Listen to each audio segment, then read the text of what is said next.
اللهم إني استودعتك أبنائي في مكان غابت عنهم عيني، ولكن عينك لا تغيب، فاحفظهم حفظا يليق بعظمتك.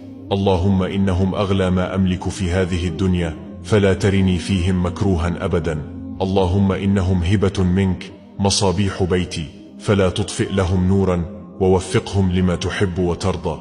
اللهم اجعلهم من الصالحين، واجعلهم من خير الناس، وازرع فيهم الخير والبركة وحب الناس.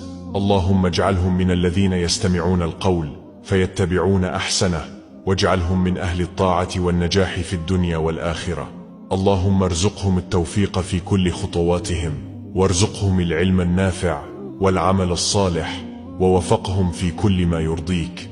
اللهم اجعلهم قرة عين لي، ولا ترني فيهم مكروها أبدا.